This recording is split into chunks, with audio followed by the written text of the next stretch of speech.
Live. All right. Good morning, dear friends. My name is Dr. Ashish Johri, and I'm from India. I'm so happy to see all of you and coming together for this session. I hope you can hear me properly. Am I audible properly? Everybody can hear me? Yeah. Okay. Great, friends. So, thank you so much for joining in. And today we'll be taking you through a webinar which is titled Restart Yourself Through NLP. Before I start, I'd like to talk about the company that I represent, what I do here in India. I represent a company called Synergy HR. I'm the principal consultant there. We are a behavioral training company and we work across different sectors to bring about capacity improvement and people development and human process consulting across all sectors. I am the principal consultant of Synergy HR. I work in the area of human processes. I have been a professor of human physiology and a professor of organization development, behavior, HRM, and T&D. I have co-authored a book on business ethics. A couple of certifications I have from Dale Carnegie, US, Qualia Emotions Institute, France, University of Cambridge, UK, and I'm a personality profiling expert from John Wiley and Sons, US. I also hold a diploma in NLP from Mind Masters International. Very happy to see all of you, very happy to be here, and I'm very thankful to Enroute Center for Development, Dhaka, Bangladesh, for having arranged this session for me. And a special thanks to Vahida and her team of from Center Enroute Center for Development for bringing this together. Happy to be here, and let's take this journey forward. So,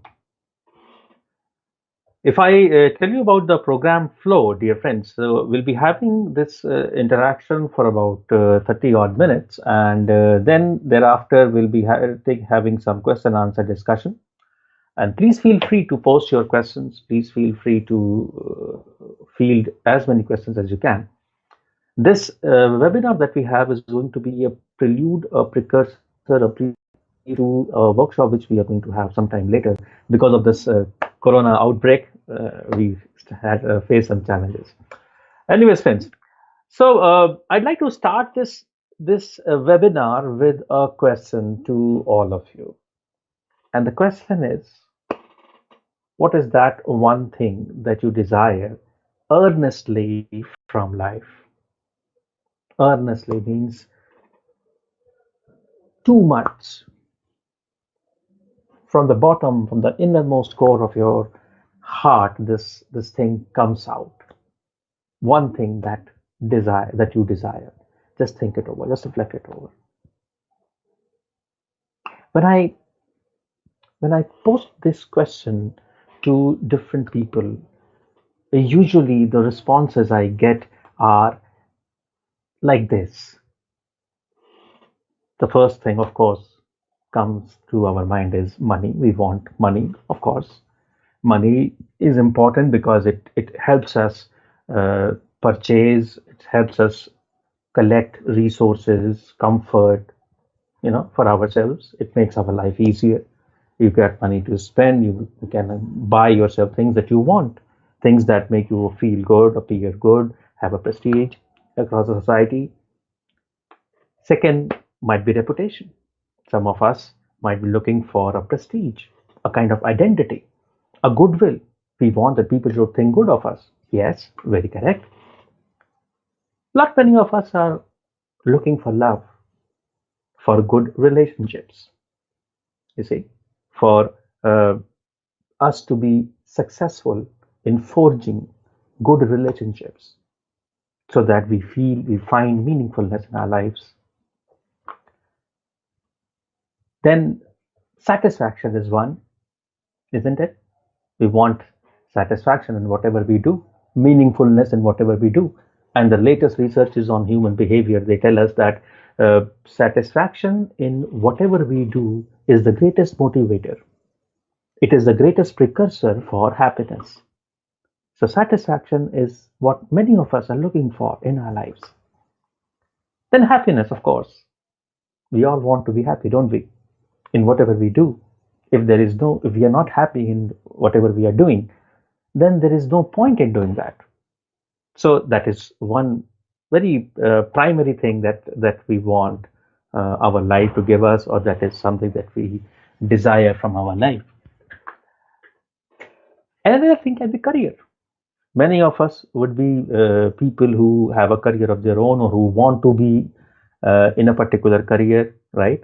Some of us want to be doctors, some of us want to be engineers, some of us want to be good management professionals, some of us want to be senior managers want to be general managers want to be CEOs. So that kind of career progression, we want good careers. Fair enough, fair enough. Then another thing that comes out when I ask this question to people is power. Now, power doesn't necessarily mean power per se. Power generally means the ability to influence people. That is the power we are talking about. The power to make some changes happen, changes in any field, in any space, changes in our workplace, maybe changes in the way we do things, changes in the way we approach certain things. You see? So, in the social surrounding, in the professional surrounding, in the personal surrounding, you know, we want to hold that kind of capacity to influence, to bring about some change in our surroundings. That is what I mean by power. So, not many of us are looking, are moving, or are wanting to have that kind of power, that kind of capacity, that kind of competency, that kind of capability to influence or to change their environment around them, to make it better, of course. Then another important thing that comes out is health. We want to be ideal in our health. Yes. Some of us are looking forward to good, healthy life. Probably some of us might want to lose weight. Yes. Be more agile, be more fit. That is another area. Family, of course. Some people face challenges in their family. Some people face challenges in their relationships. Husband not getting along well with wives, wives not getting along well with husbands, brothers and brothers not getting along, friends not getting along. So so these are the common areas which people feel that they want uh, earnestly from their life to give them these spaces. And if you notice, if you reflect, if you just think, you will find that our greatest challenges, the biggest obstacles, they come to us in these areas only. Don't you agree with me? The greatest challenges that we have felt, the greatest obstacles that we have felt, the greatest limitations that we have felt because those challenges have been, we can categorize them in these areas. So our accomplishment, if that makes us attain what we want to attain in these areas, that is what success is. So today we'll talk about the success formula.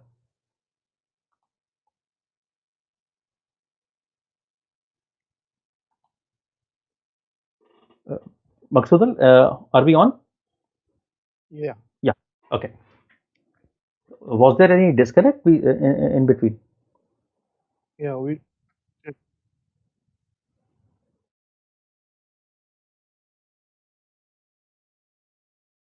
So friends, having said this, I'd like to ask you, do you recognize this person?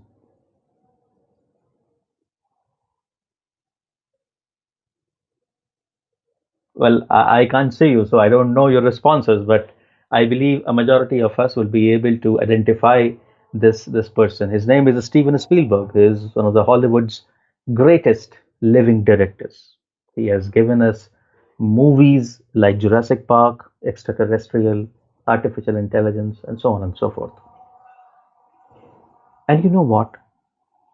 From the age of 13 or 14, he dreamt that he would become a film director from the age of 13 and 14.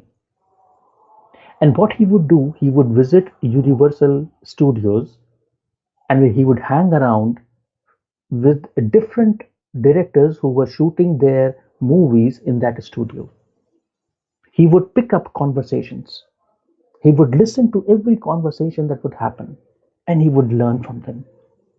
And such was his devotion, such was his dedication, such what was his commitment to his dream that he on a Forsaken trailer wrote in letters Steven Spielberg, director of movies, even at this age.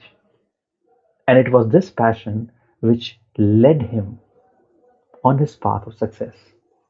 One fine day, he met one of the directors of Universal Studios and he managed to showcase some of his work, and the rest is history. That was Steven Spielberg. How many of us can recognize this gentleman? I don't know whether you have KFC corners in Bangladesh, Kentucky Fried Chicken, but the man behind KFC is Colonel Sanders. And the person you see on your screen on your right hand side, the guy with the white hair and the white coat, he is Colonel Sanders. And there is an amazing, amazing story about Colonel Sanders. Colonel Sanders started Kentucky Fried Chicken at the age where most of us think of retirement. All he had was a recipe for chicken which he wanted to sell to different restaurants on a franchisee model, and nobody was ready to take that recipe. He was turned out, he was rejected in thousands of ventures where he went in. But one fine day, he got his call, and the rest is history. So we have two examples, two instances wherein one person started at a very young age, at the age of 13 and 14, having this dream, and later on converting, metamorphosing into a very successful, worldwide renowned personality in his own domain. And the other person started at an age where people think of retirement, pursuing his dream and creating something which he loved being a part of. These two are two very diverse examples of success. There is something that they did, there is something which they overcame. I'll talk about how NLP can help us in that. But let me also take you to the next slide. Can you recognize these two people? And if you are able to see on your screen, I'll request you to take a closer look at the figure on the left hand side. The person who is in shorts, who's appearing to run, have a closer look at his hands and his feet. Do you notice something strange? Do you notice something missing? This gentleman's name is Peter Strudwick. And Peter Strudwick, when he was born, he did not have hands or feet. If you notice, his picture doesn't have that. He was born without his hands and his feet. And yet he became one of the greatest marathon runners the world has ever known, running totally for about 25,000 miles. On your right hand side, the black and white lady, picture of the lady in black and white, if you can recognize her, her name is Helen Keller. Helen Keller, I'm sure you would have heard the name, was born somewhere in Alabama, and at the age of 19 months suffered from a mysterious disease which now people say as a scarlet fever, which left her deaf and blind. And those of you who know her history, she was taught by a teacher called Anne Sullivan, and later on she became one of the greatest influencers of her own. She wrote books, lectured extensively, became an educator and a fundraiser too. So she did something which was unheard of in those days in her capacity, even while being handicapped, about which she became the greatest advocate. She excelled in an area which warranted skills which she did not have. Can you imagine a teacher who cannot see or who cannot hear? How can you learn? And yet she had something which she was able to come up and was able to create success story around her. So what it is that they had, what was that which they could, uh, what resources could they call at their end, and what resources were they able to imply and employ and apply so that they were able to craft such stories for themselves. You see, friends, through them we can create, studying their life histories, we can create what is known as the ultimate success formula. A formula which allows us to enable us to achieve our accomplishments, what in the areas that we have faced challenges in, which we discussed in the previous slide. And the success formula which NLP talks about is a four-step process.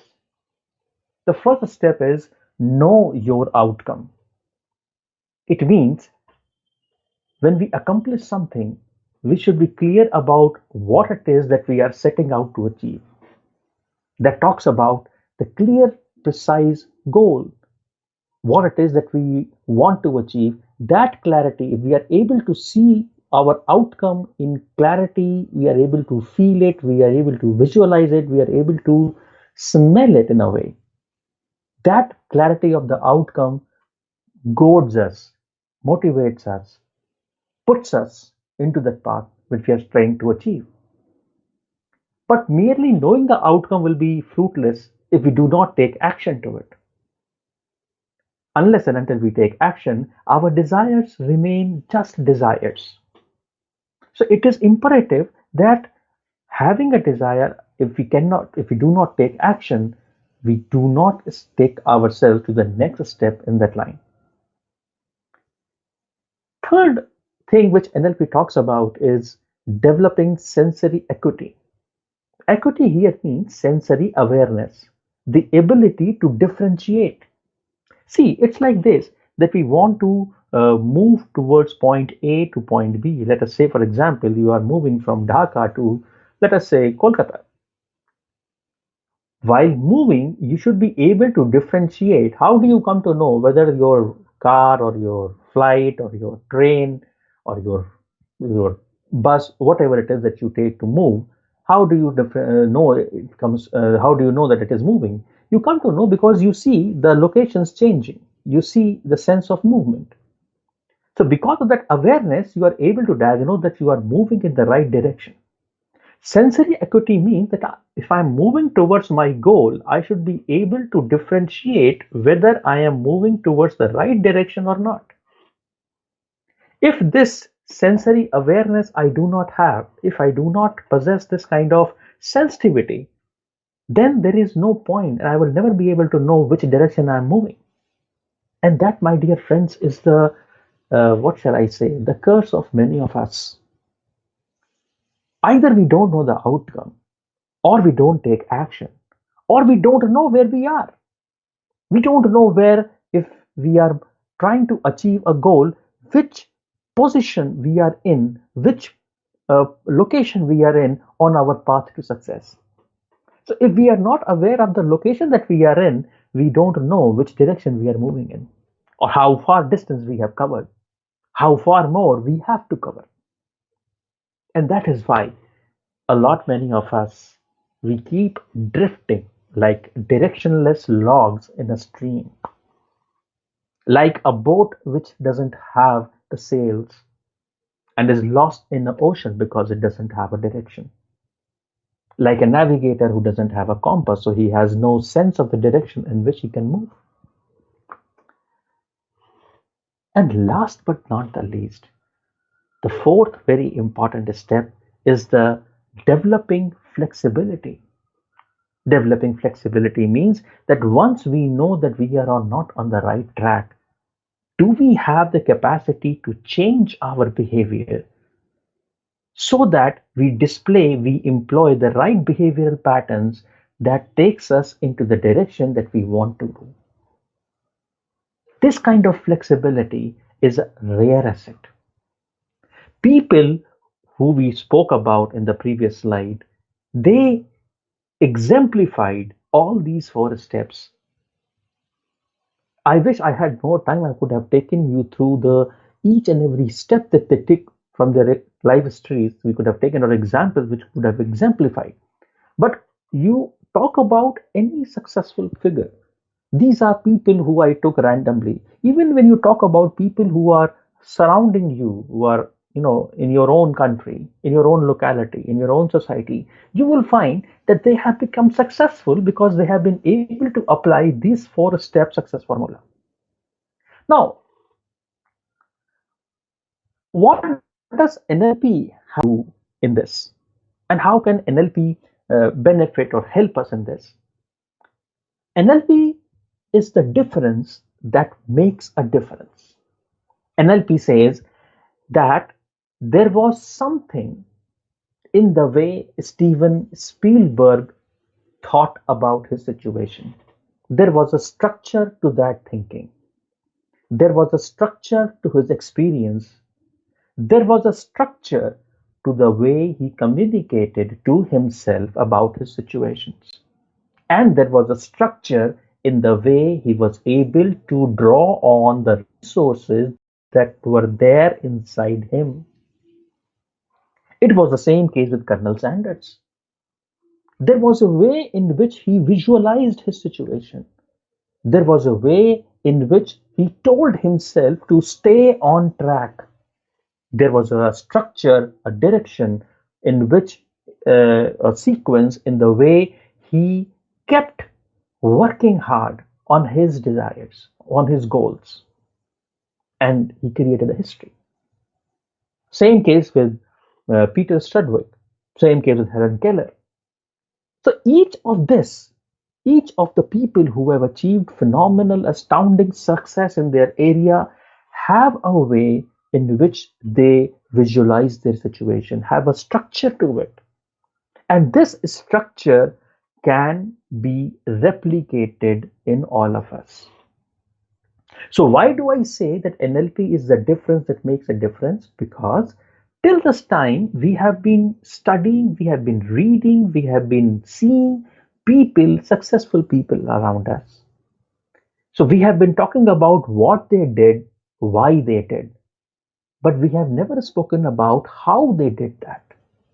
And this answer to the how is a roadmap for us to be able to replicate the same success in my life. So, in the simpler ways, if I understand how Spielberg managed to achieve success, if I understand that structure, I'll be able to apply the same structure in my life, making myself more successful than what I am. Are you getting this point? And that is why we say that NLP is the difference that makes a difference. Having said this, what is or what are the ingredients of excellence? What are the ingredients of success? NLP says, in the language of NLP, it says that there are three things that make success possible. There were three things in uh, three categories that you can identify in the life history of these four people we spoke about.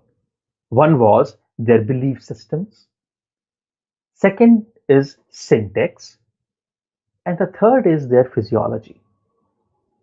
These three things together, combinedly, collectively, make up what is known as excellence. Excellence, or another word for excellence, is success. Belief systems, syntax, and physiology. Belief system is a guiding principle, a dictum, a philosophy that provides meaning and direction to our actions. You see, it is not just an idea. Belief systems are powerful filters through which our actions are created.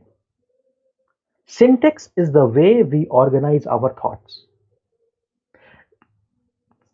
Consider, for example, you are going to give a presentation, all right? And you are scared of speaking before public. You are scared about, you see yourself, you visualize yourself sweating and trembling and your heartbeat rising and you mumbling and fumbling with your words, forgetting what you had to speak. So what is happening? You are constantly sending signals inside your brain, of signals which uh, portray you or create pictures of you failing in your task. So you are organizing your thoughts in a negative sense. And all this organization creates a syntax, this arrangement of thoughts, and this has an impact on your performance. On the contrary, if you visualize yourself as creating extremely good presentation where people are happy, people are loving it, people are being impressed by it, you create in yourself a state which leads you to success. Physiology means mind and body are integrated. They are one collateral unit. One impacts the other. So if the mind is happy, your body language changes. Vice versa. That is, if I am picture yourself as drooping shoulders, low hung eyes, energyless gait, less breathing, and what is that? This is a picture of dejection, picture of depression, picture of someone who was lost. So what NLP says that mind and body are one interconnected unit, and each has a reciprocal kind of relationships. Each impacts the other. So if you apply this model to the success stories of what we spoke about, each of these people had a belief system of things that would work for them. And they were so very committed to their belief system that through their belief system, they were able to draw energy. And because of that belief system and that energy which they were able to draw, they were able to create success in areas which nobody thought would be possible. I mean, Helen Keller, being a deaf and a blind lady, was able to create her mark in the field of education. Peter Strudwick, who was a handicapped person, was able to create a mark, who was able to allow his name to be listed in one of the greatest marathon runners of all times. And this when he did not have hands and feet. That is the power, dear friends, of belief systems. And if you look at the success stories, you will come to know that all those success stories, people had so much of belief, such a strong system of belief that they were able to achieve things which were considered unachievable. And NLP says that the way they created that belief system, we have a way, we have a technique, we can replicate and reproduce, create a copy of the same structure in ourselves so that we have strong belief systems of ourselves which enables us to achieve what we want to achieve in the areas that we want to achieve, leading us to a path onto a path of excellence, which is what ultimate success is all about. Please have a look at this. It is the mind that maketh good or ill, that maketh wretch or happy, rich or poor. I would request you to please reflect on the meaning of this line. what it speaks about, what does it indicate, what is the inherent latent meaning of it, how can the mind make good or ill, how can the mind make happy or rich or poor. And the answer to this is the power of state. Now, what is this state? This state is a sum total of all the neurophysiological happenings that happen at one instant. I'm sure we all would have witnessed, we all would have experienced this thing that on certain days we are super charged up. We are super charged up. We, I mean, nothing seems to go wrong for us. We are excited, we are energetic, we do lots of work, we are happy, we are a bundle house of energy.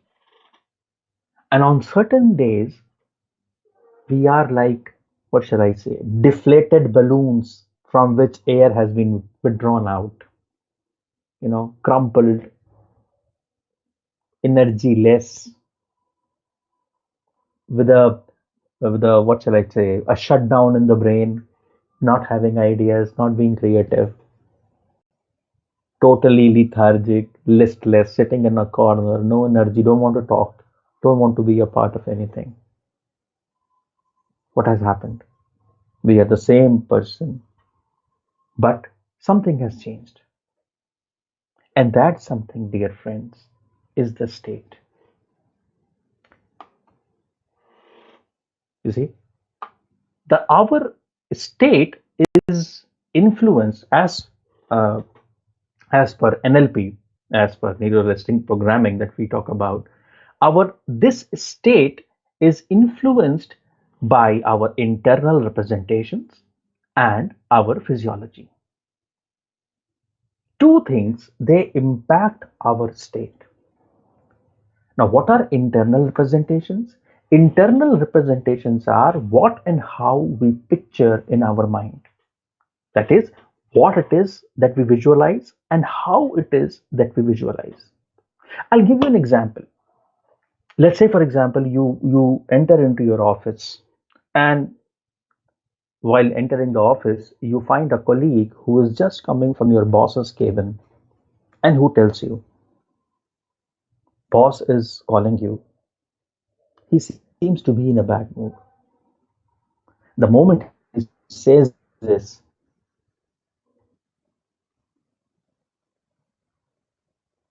reaction. But let's say you think, oh, is it something that I have done wrong? Is he angry with me?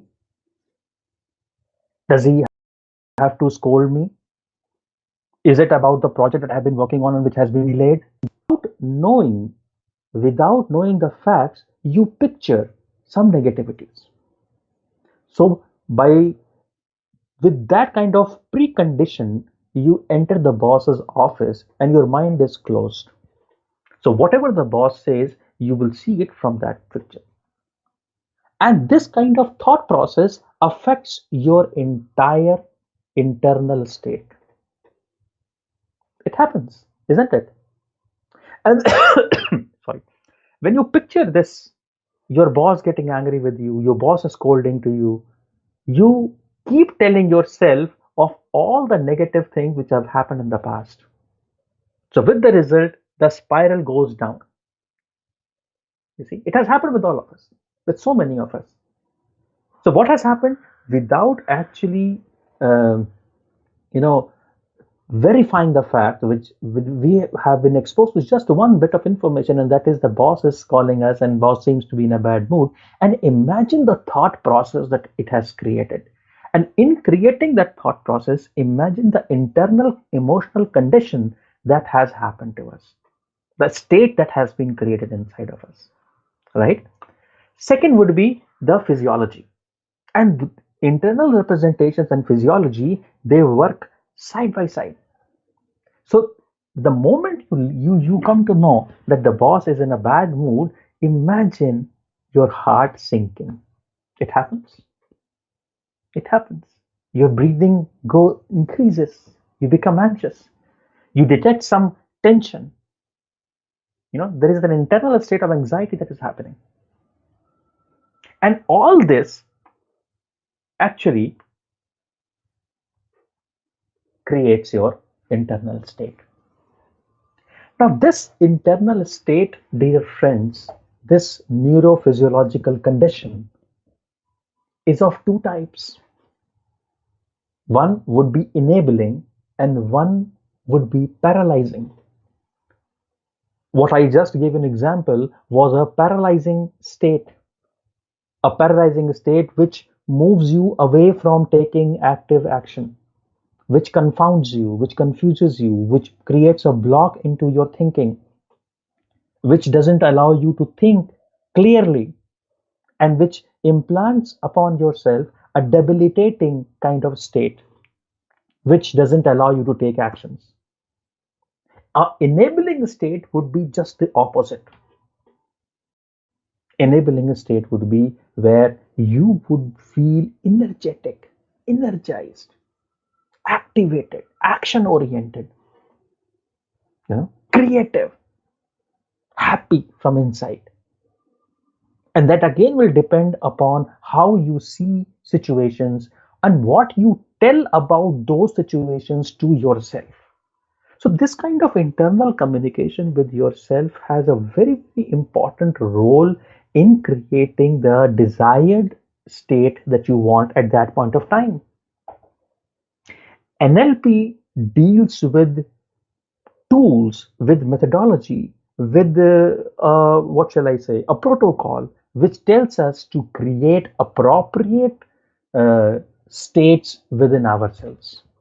It has certain features by which, using which, we can create desired state within ourselves so that we are more in sync with our surroundings and we are able to handle our surroundings in a more successful manner. I would like you to have a look at this map of reality, which would give you a little bit of idea about how our state of mind is created. You see, the external events that we have are filtered through various filters, and they ultimately create our state of mind, which you see on the extreme right hand side, box outlined in pink, and this influences our physiology. And when the physiology is influenced, it brings out our behavior. What NLP talks about is that we have a choice. We always have a choice. It is not like that our reactions run us. NLP says that through proper programming, that is, through proper control and regulation over our behavioral patterns, we can choose what state of mind we want to be in so that we can exhibit the desired physiology and the desired behavior response or reactions in all that we do. And that is what NLP offers us. So, dear friends, when we started with this restart yourself with NLP, we say restart because in our areas we face challenges, we want to achieve more, but there is something that holds us back. So NLP can give us the option to restart ourselves so that we march on the path of success. Thank you so much for being a wonderful audience. I hope you enjoyed as much as I did. That is all from my side. Thank you so much. Yes, sir. Yes, of course. Can I see the audience now? Will it be possible? Yeah, yeah.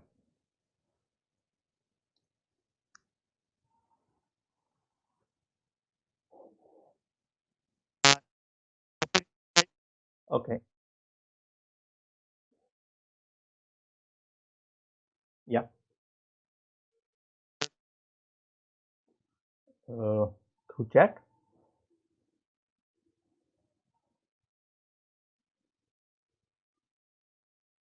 Okay. The question number one is, how does NLP help in reaching a organizational goal? See, NLP helps you in reaching an organizational goal because in many manners. It is about modeling the mind. So NLP believes that we when we see the goal in terms of our sensory modalities, there are two ways. One is you just theoretically visualize a goal. Okay. NLP says that unless and until your sensory modalities are involved in seeing and feeling and being in that state of achievement, those goals will never hold any value to you. NLP gives us techniques, it gives us processes through which we are able to visualize our goal in a much more 3D manner, and that is how it helps us in creating the desired state by which we can achieve those goals. Okay. Do I answer your question? Second question is NLP a pseudo-scientific approach or a spiritual one in achieving success in life? Well, that I leave to you to decide. All I can say is, regardless of what term we use to describe NLP, if it gives me the result that I want to achieve, if it helps me in being a better version of myself, then whatever term I may use to describe it is immaterial. Whether it is pseudoscientific or spiritual, I don't know, but it works for me.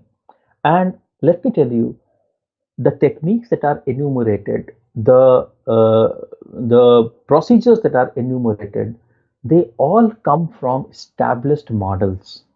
You see, and that is what makes NLP so very unique. I must also tell you about the founders, John Grinder and Richard Bandler. So Richard Bandler was a Gestalt psychologist. He There's a school of psychology which we call Gestalt psychology, and he and the other person with him was John Grinder, who was a linguist, and they studied people like Virginia Satter, who was a very well-renowned family psychotherapist, who was working with difficult family counseling and marital counseling problems. He studied Milton Erickson, the person who is known as the father of hypnotherapy. He also studied Fritz Perls, Gestalt psychologist. And so, what I'm trying to say is that the roots of NLP are, of course, rooted in all scientific discoveries. And the principles that are outlined come from established scientific principles across various disciplines. So, on a personal level, I am totally convinced about its scientific approach. But nevertheless, don't go by what I say. Let you practice, let you expose yourself with the techniques that are there, with the processes that are there, and for yourself, you when you experience it, you will come to know that if it works for you, it works for you. How does NLP help in removing our mind blocks? See, what you talk about or what you describe as mind blocks are actually debilitating states, which we spoke about, isn't it? Those are you saw the last slide that that we shared, that the map of reality. Those are limited, myopic creations of our understanding of our surroundings. NLP says, there is a very famous dictum. It says that the map is not the territory.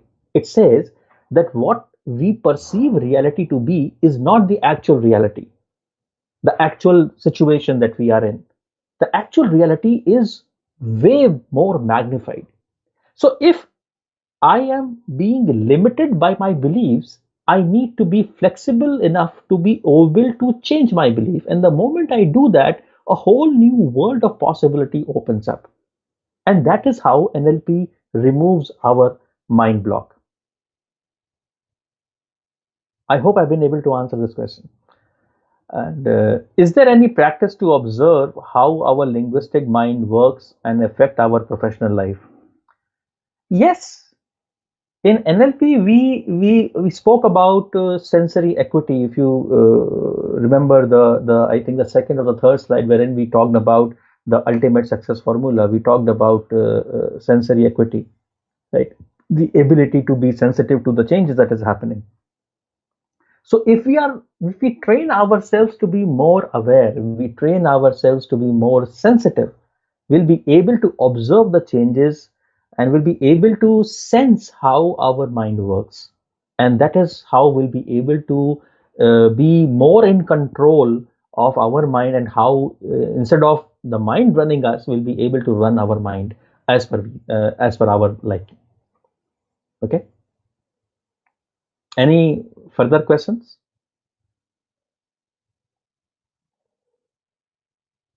Hmm. That's all. Okay, thank you so much, dear friends, for being a lovely audience. And I hope if you might want to get in touch with me, I have already shared my number. I'm there on WhatsApp, I'm there on LinkedIn. I'll be available, and you can always get in touch with me through Enroute Center for Development. Any further queries, whenever you feel like, please feel free to share. Please feel free to post your queries. I'll be too happy to answer each and every one of them. Hope it has been a good learning for you. Thank you so very much. Stay safe. Take care. Goodbye. Inshallah. Allah Hafiz.